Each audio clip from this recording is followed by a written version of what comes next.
regarding the danger. Okay, we did a land acknowledgement for anybody that's listening, okay? I'm not going to repeat it. And then after that, we're going to open up the floor for people to speak. And please say your name. And then the questions that we're asking people is why am I demonstrating or why am I not demonstrating? And why am I concerned about the situation in Israel or in Canada? And when we have about 10 minutes left, and obviously you can speak about anything you want to speak about that's related to the topic. When we have about 10 minutes left, we'll stop so that we can have a conversation about what can we do, next steps, how can you support, how can you help? And I'll tell you right now that there's lots that can be done, and just by coming out is a very good start. So we're good. Can I invite Rabbi Hannah, who has been the rabbi of Or Shalom for 6 years now? 8th year. How do you like that?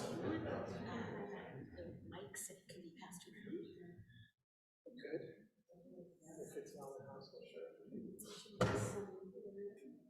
And just for people, you can't see it, but just to my right, we have the declaration, the Israeli Declaration of Independence is hanging up with us this evening as our Torah scroll.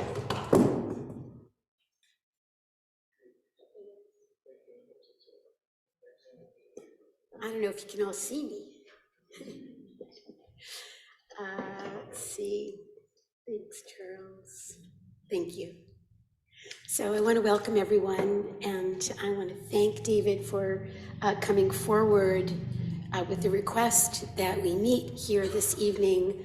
I have been feeling like it's just the right moment and very, very important. We met with the New Israel Fund a couple of weeks ago, but I'm so glad to be following up with this evening. Here we are on the cusp of our important holiday of freedom, and I just think it's the right time to be crying out. Some of you may have read that I wrote a little something to the community today. One thing that I want to repeat is that our Hasidic masters teach that what was missing, or what was in exile, really, what was in exile in Mitzrayim, in Egypt, was the voice of the Bnei Israel, of the Israelites, that they were kotzer ruach, that they were strangled in their speech and unable initially to cry out. So I think that what we are seeing finally is the Israeli populace feeling like they have some skin in the game with civil liberties being curtailed, even for people who of privilege. And now, thankfully, there is an outcry. And we might be talking about our worries and our sorrows, but I do think we're looking at a more hopeful moment to see that many people swarming the streets. To me, is a sign that people are waking up. And my hope is that the outcry will not just be about the civil liberties of the privileged, but that we will really hear Palestinian peoples being talked about, which I'm still not hearing enough of myself personally. So thank you again. Shall we start with a song? With a song? A song. Sure. Olam chesed yibaneh, yalalai, lalai, lai, lai. Olam chesed yibaneh, yalalai, lalai, lai, lai. Olam chesed yibaneh, yalalai, lalai, lai, lai. Olam chesed yibaneh, yalalai, lalai, lai, lai. I will build this world in love, yalalai, lalai, lai, lai. And you must build this world in love. Ya la la la la la la.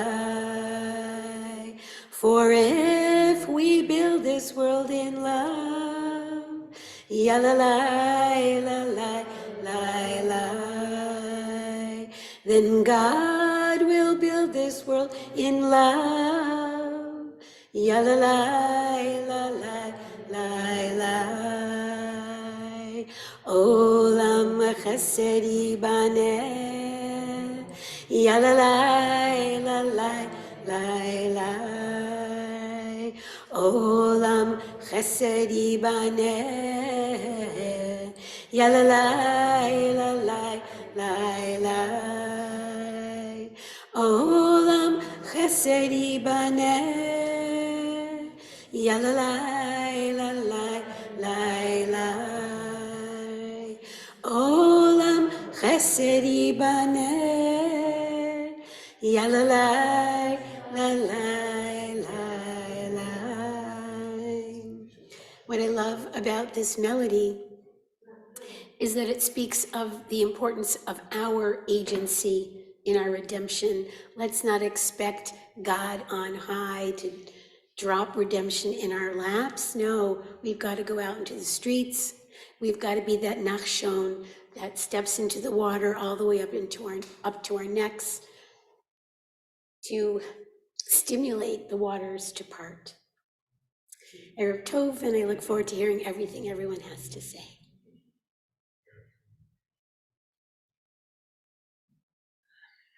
Shalom לכולם. I guess I'm used to a megaphone rather than this one.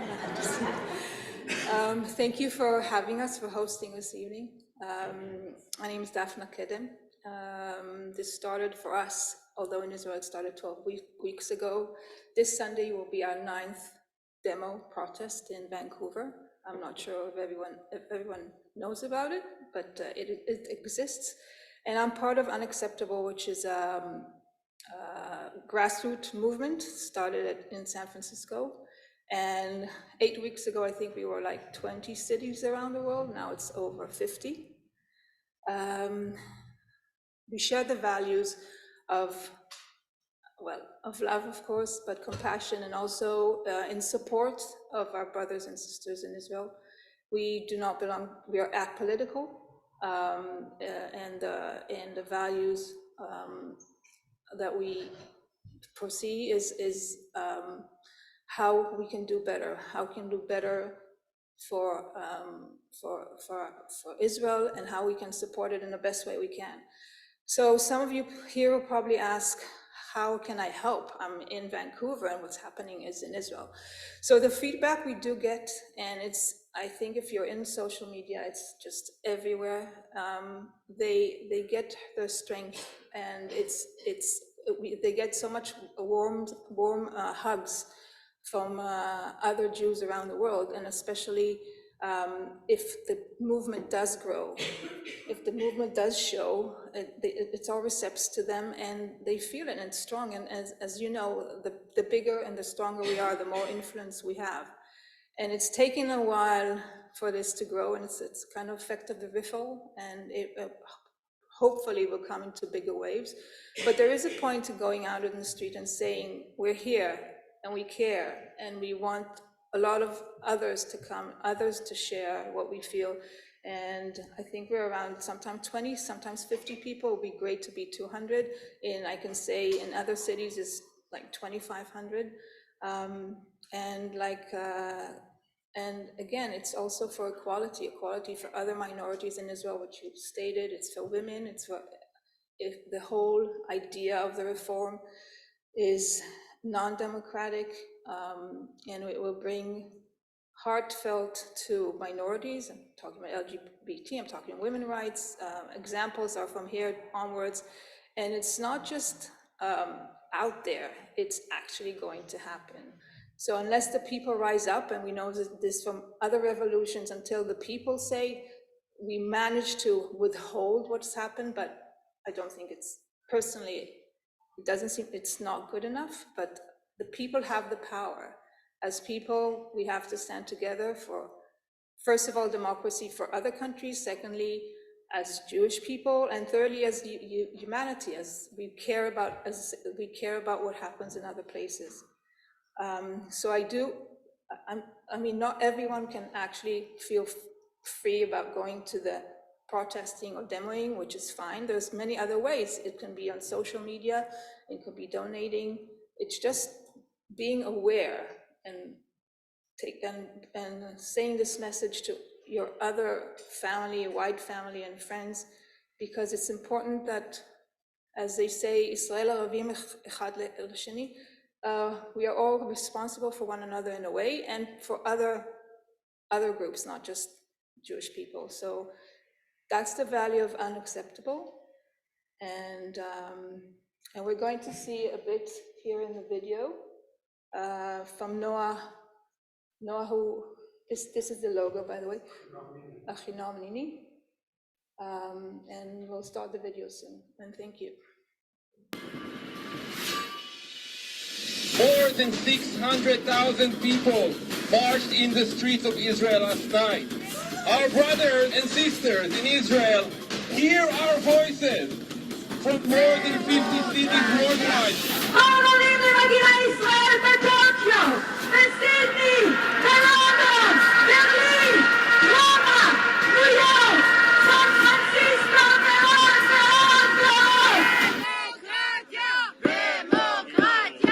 Israel is already in a constitutional crisis, and time is running out.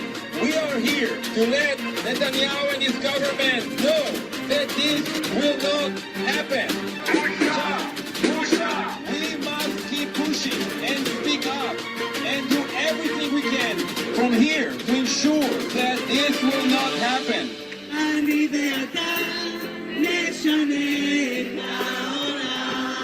This week is critical. We should raise our voices in any way we can and create pressure that will give the resistance in Israel all the strength to keep going.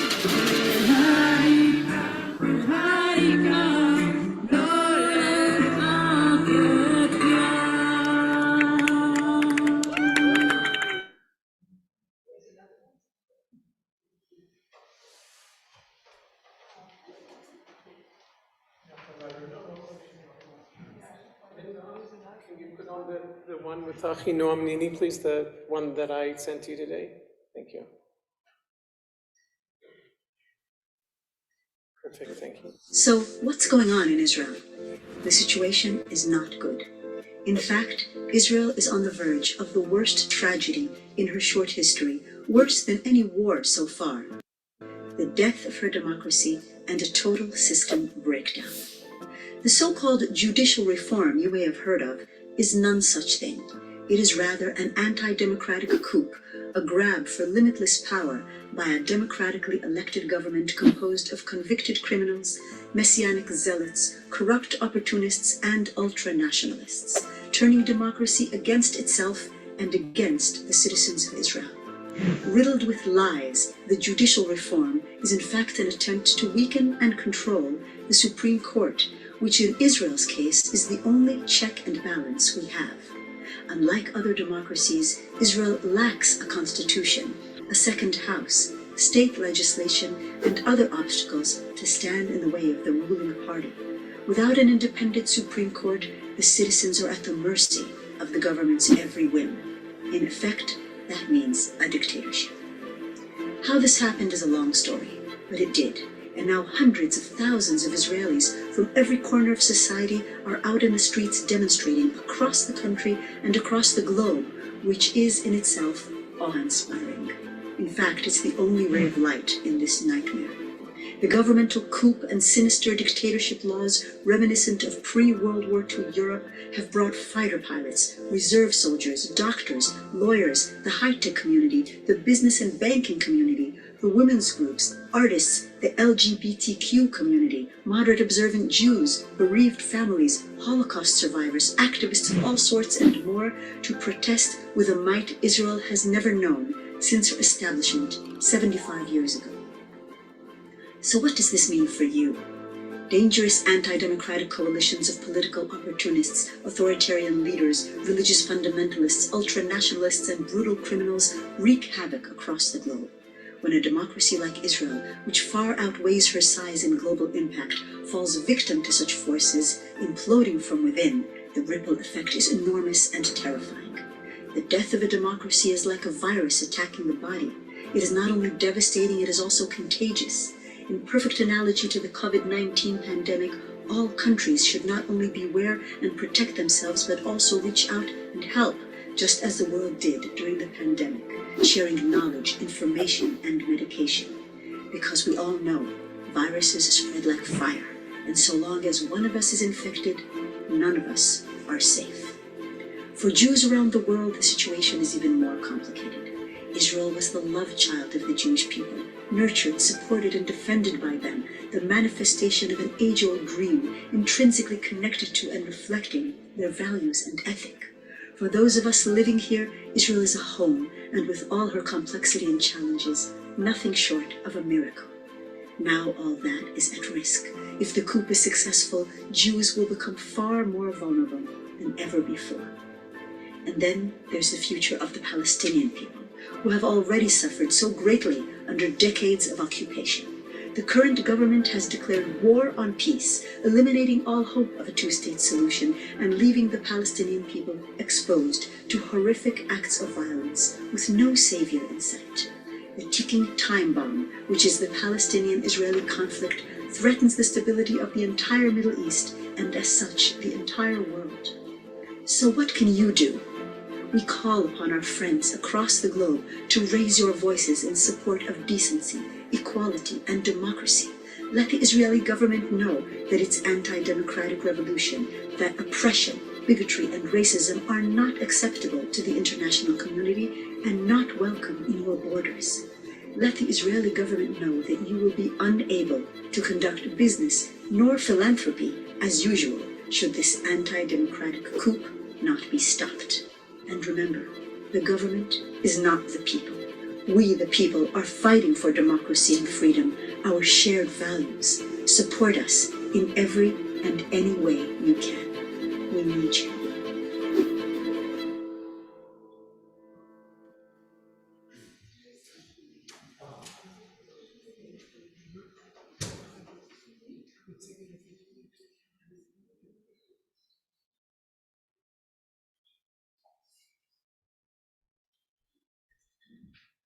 I would like to introduce our first speaker, Itai Bavli. I'll read what you wrote. Hi, my name is Itai, and I'm a postdoctoral fellow and a lecturer at the University of British Columbia, School of Population and Public Health. I recently finished a 2-year visiting associate fellowship in Howard Department of the History of Science. My scholarship is at the intersection of the harmful effects of public health interventions and ethics, specifically the history and ethics of public health errors. My research interests focused on public health errors and how they intersect with several fields of research, including social inequalities, the commercial determinants of health, and medical racism. I'm also a former kibbutznik, kibbutz Magen, veteran infantry, a husband to a wonderful wife, and a very proud father to 2 boys and a girl. Thank you. Here,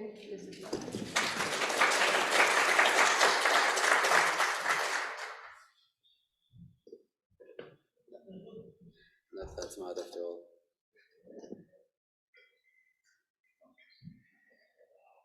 Yeah, thank you. So thank you so much for having me. Thanks, David, for inviting me.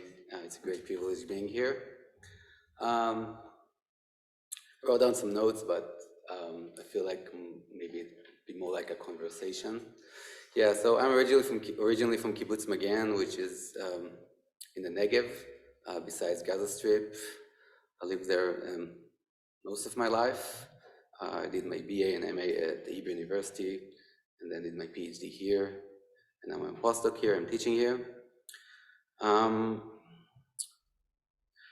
I think when I think about what's going on right now in Israel, I don't know how to describe it. It is painful.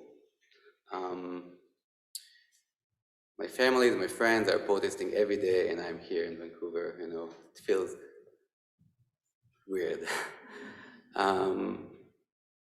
But I think also this is an opportunity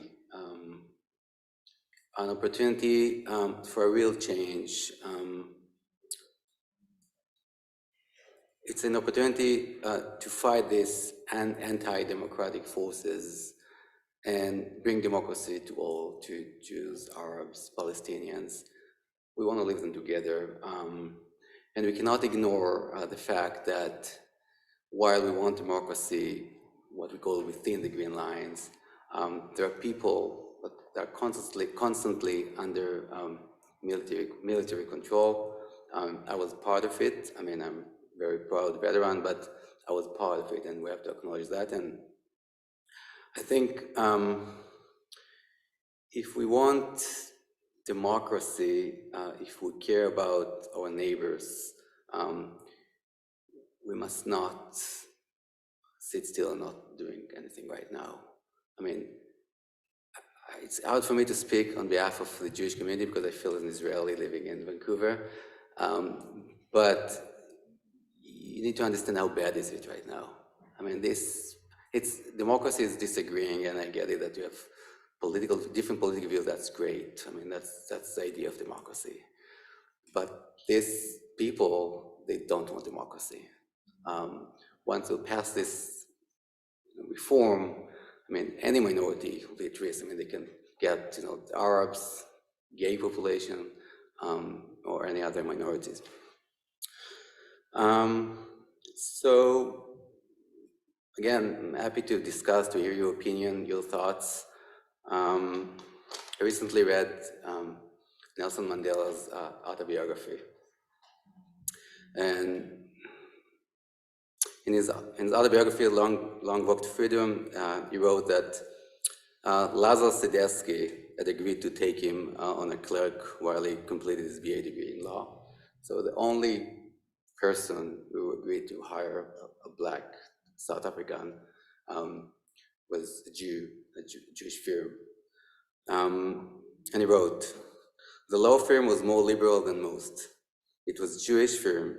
In my experience, I've found Jews to be more broad-minded than most whites on issues of race and politics, perhaps because they themselves have historically been victims of prejudice.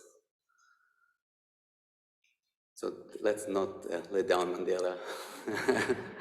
And we have to fight against these, forces and support democracy in Israel. Thank you.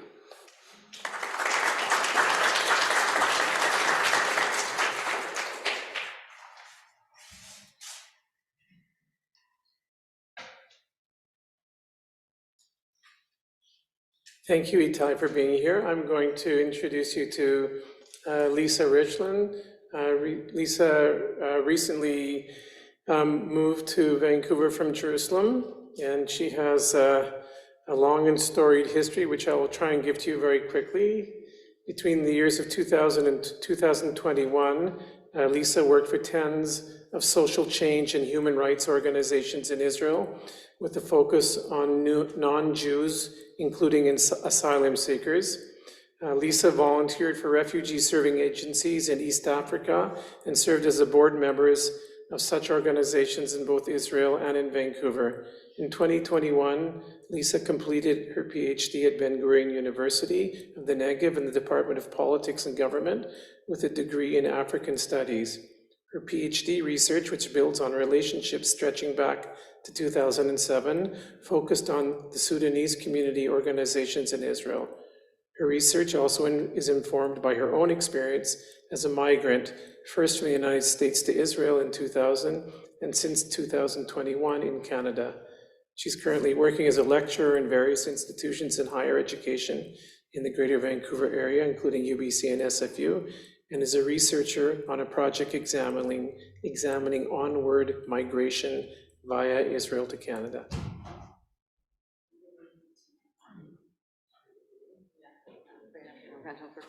And I have a really loud voice, so I would much prefer not to use the microphone.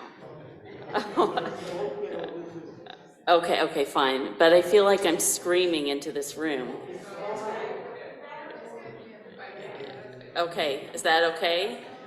Okay, I'm going to speak more about my work experience than my kind of academic background. So Ahmed Tibi, who's an Arab-Palestinian member of Knesset and is known for making all sorts of wisecracks, and witty statements, said that Israel is a democracy for Jews and Jewish for Arabs. Okay, so I want to deconstruct this concept a little bit about what is democracy and what does that mean, particularly from a perspective of non-Jews in Israel, right? So we know that Arab Palestinians are a national minority, and with the passage of the nation-state law, Israel defines itself as a Jewish state, and they're a perpetual minority in the Knesset, right? So it's always been very, very hard for this group to have really any kind of say on the national level because of all the different kinds of institutional barriers that are built into this system.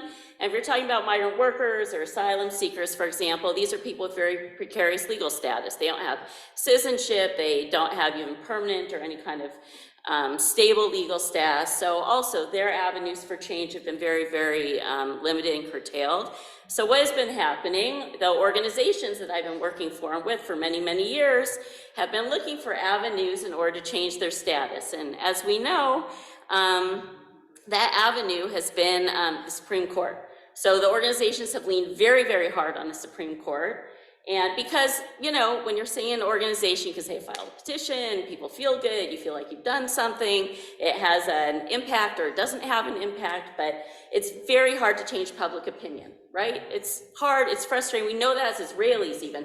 Trying to talk to people who have different political views than we do, it's very, very difficult. It's very hard to measure. Donors don't like it, etc.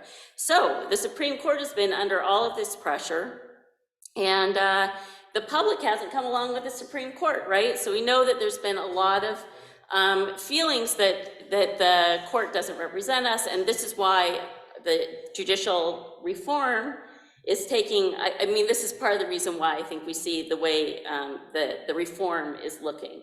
In other words, try to change the basic laws and try to deal with the Supreme Court. Obviously, when I talk about non-Jews in Israel, the Supreme Court has also been an avenue for issues that are close and dear to the hearts of many Jews in North America, whether it's the more liberal streams of Judaism, Women of the Wall, et cetera, et cetera. So this is kind of the background. So we start with these populations, and now I think that mainstream Israelis are really feeling as well under kind of threat. Now, the Supreme Court knows, obviously, that it's been facing a certain level of delegitimization, and that affects its rulings. And of course, it also affects, if there's no kind of public mandate for these rulings, it affects the way that they are being implemented. So, you know, they're not implemented by the government or they're re-legislated. The Miniat Histananut, the law to prevent infiltration, is a really good example of that. So anyway, the Supreme Court's already coming from a weakened position. So I think, you know, I would say that filing petitions is very important, but it's also very important to change public attitudes and behaviors. And I think that this is really where we're at today, where there isn't a strong level of social consensus. Let me just see, sorry, can't do anything without lecture notes. Right, so I think this is really where we're at today. So I think I want to make, where the courts are really the last protection of kind of a democratic value. So I think I want to make 3 points. One is that I really think that without a proper constitution based on widespread social consensus, it's hard for me to see any way out of this that's going to be in any way peaceful or sustainable or fill in the blank. The second point I think I want to make is I think a lot of people ask, why aren't Arab Palestinian citizens out protesting? And I think I want to make the point is that for them, they haven't felt that it was a democracy even before this period. And I think it's important for us to acknowledge that from their perspective, the situation has been and continues to be very problematic.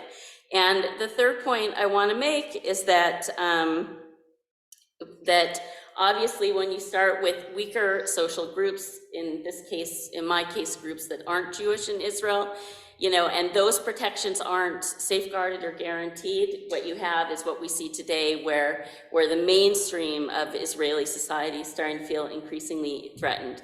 And I'll just say one last thing. You know, I don't know much about Jews of Middle Eastern descent, Mizrahi Jews, but I think a lot of them would also feel that that Israel hasn't been, the government, the courts, that Israel hasn't been the democracy that other people perceived it to be. So obviously I'm very, very concerned. From where I sit, it's terrifying. Because I've seen, you know, just speaking from a personal basis, I've seen my friends and colleagues called terrorists in suits. If you're an Arab Palestinian member of Knesset, I've seen many of my friends being sent to detention for unlimited periods of time and pressure to return to Africa in situations that aren't safe for them. I'm terrified. So that's really what I'm prepared to say, and I'm happy to engage further. So.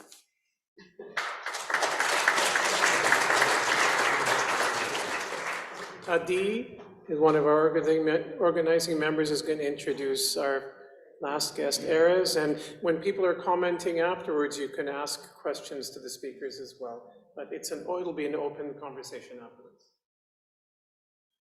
Thank you, David. Erev Tov. So before I introduce Erez Aloni, I just want to mention that David brought to my attention that Erez was one of the possibly the first legal experts in Canada to sign a statement by Canadian jurists on the proposed reform, transformation. It says transformation, reform. Some people use the word coup, but in any case, you get the point. So that's an important acknowledgement, and thank you, Erez, for being part of the Canadian voice. So a bit about Erez that David put together. Erez Aloni is an associate professor at UBC's Allard School of Law, specializing in family law and law and sexuality. He has published in leading academic journals across the US, Canada, Europe, and Asia, as well as in popular media outlets like the LA Times and the Globe and Mail. Mr. Aloni holds a master's and doctorate from the University of Pennsylvania Law School and has held postdoctoral fellowships at Columbia Law School and the Center for Reproductive Rights. He was a visiting scholar at the Hebrew University of Jerusalem and the Reichman University's Faculty of Law, and will be at Tel Aviv University next November. Welcome, Erez.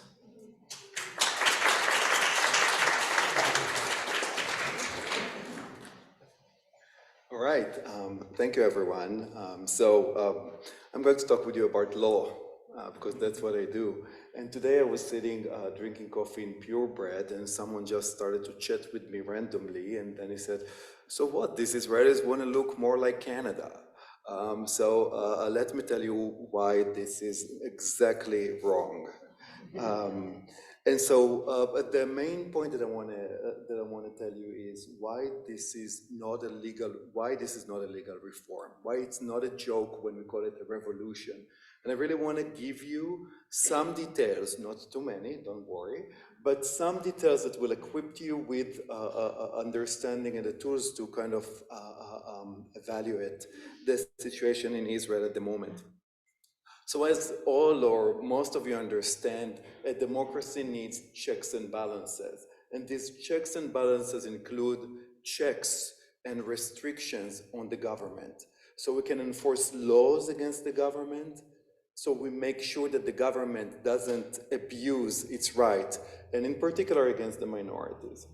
And how to kind of construe or how to design such institutions that will restrain the power is a very complicated question and very difficult.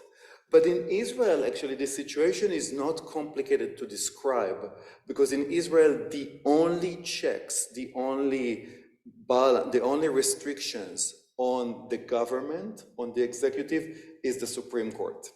And that's exactly what Noah said, Noam Nini said before, right? And why is that? Let me tell you a few things that need to be clear. One, in Israel, the legislative branch barely exists. All parliament members, all Knesset members must vote with the coalition. So they don't function as a standalone body. In addition, as was told by Achinoam Nini, unlike Canada, there aren't two houses, or in the US, right? There aren't two houses, there is only one Knesset. So here is one less of an institution that might balance legislation.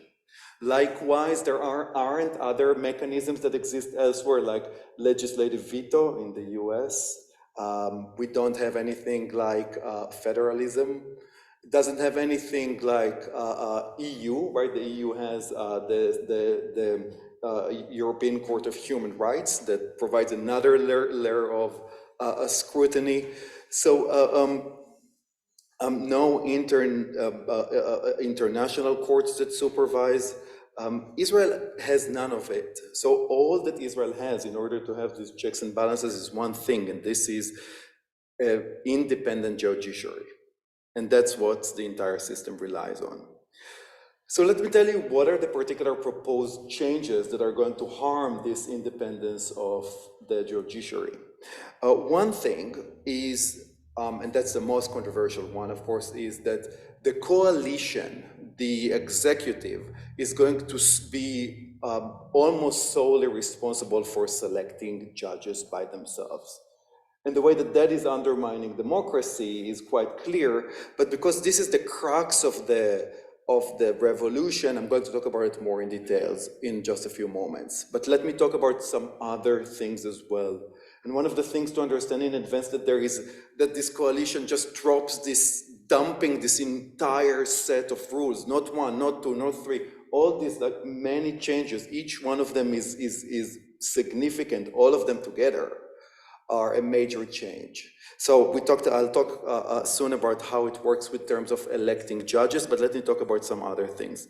One proposal that has already passed the legislation is prohibiting judicial review of basic laws. So that might sound to you, okay, why wouldn't the Knesset have the ability to legislate this basic law and be shielded from review by the court? So let me tell you that Israel doesn't have any definition of what is a basic law. Israel doesn't have a formal constitution, rigid constitution. So by all means, you can call every single act a basic law and then say it's shielded from review. Not to mention that there isn't any requirement for any kind of majority. So this kind of basic law, in theory, might be passed by 3 people.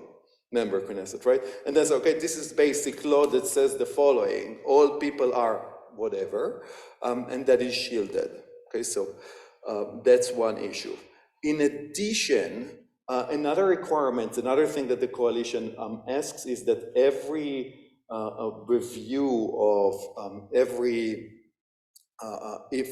override of the Knesset's every judicial review of a legislative act must be upheld, must be decided by 12 judges.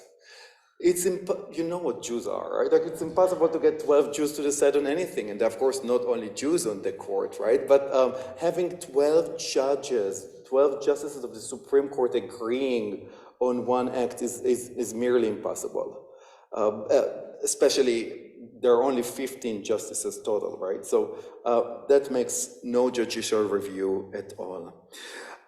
They're trying to dilute judicial review in other ways, like getting rid of this review of administrative acts by what is called extreme unreasonableness. So currently, court can decide that an act of the agencies, of governmental agencies, was extremely unreasonable and therefore invalid.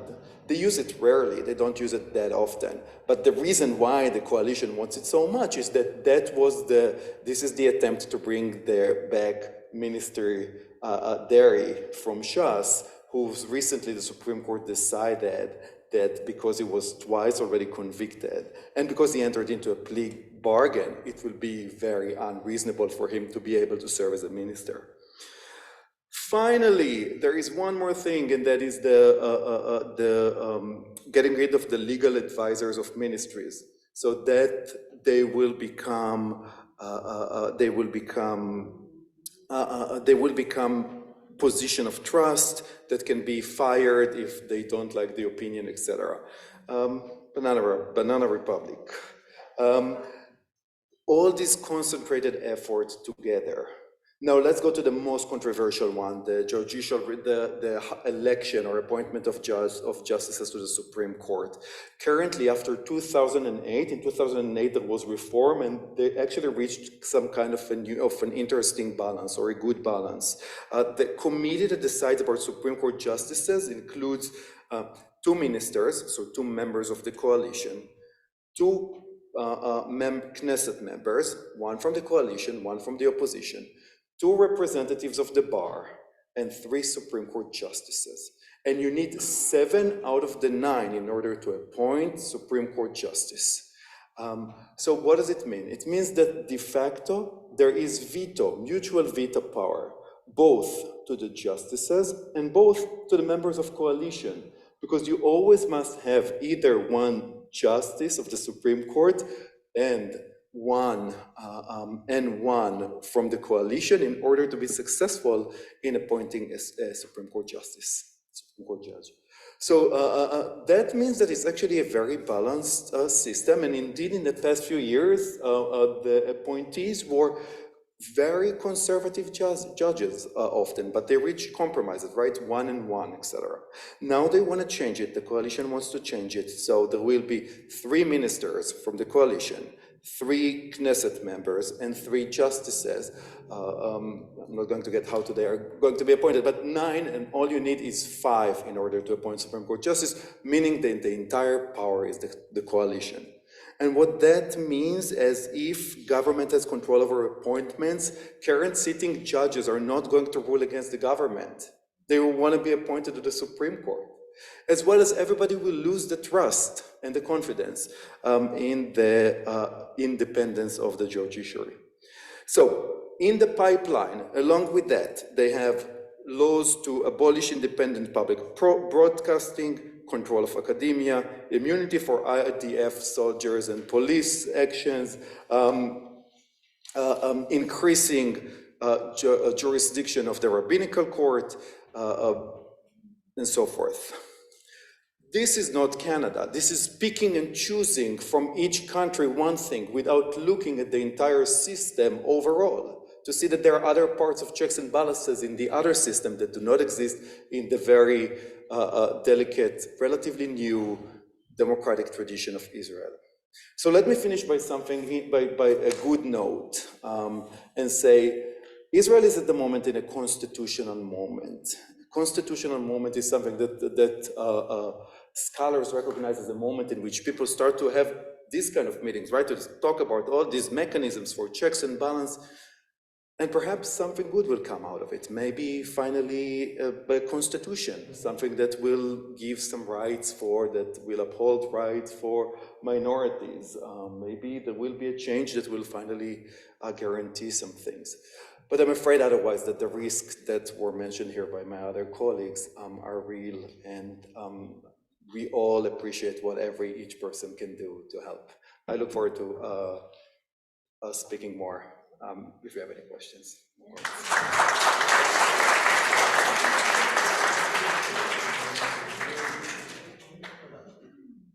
When we have a discussion, we can ask questions. Erez, thank you. Erez? That was wonderful, thank you. A point of history, and then we're going to close the Zoom off so that we can just have our own conversation here. I didn't realize this, and I know a lot about David Ben-Gurion because that's what I do in my day job, but in 1948, when the first Knesset was elected, it was elected really as a constitutional committee. And they were supposed to create a constitution and then become a Knesset. And it's almost like a true indication of Israeli nature and character that's very quickly David Ben-Gurion got impatient and says, we don't have enough time to create the constitution. We've got to get on with building the country. We'll make some basic laws and yalla kadima.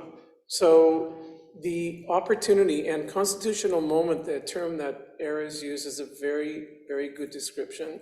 And if the stars align, this may be a new day of independence, but that means that I'm like, obviously smoking something that makes me think that things are going to turn out very well. This is obviously a very difficult moment we're in. So I'd like to thank the people on Zoom for being with us. We're going to go to our conversation here in order to just allow people to speak freely. And yeah, thank you.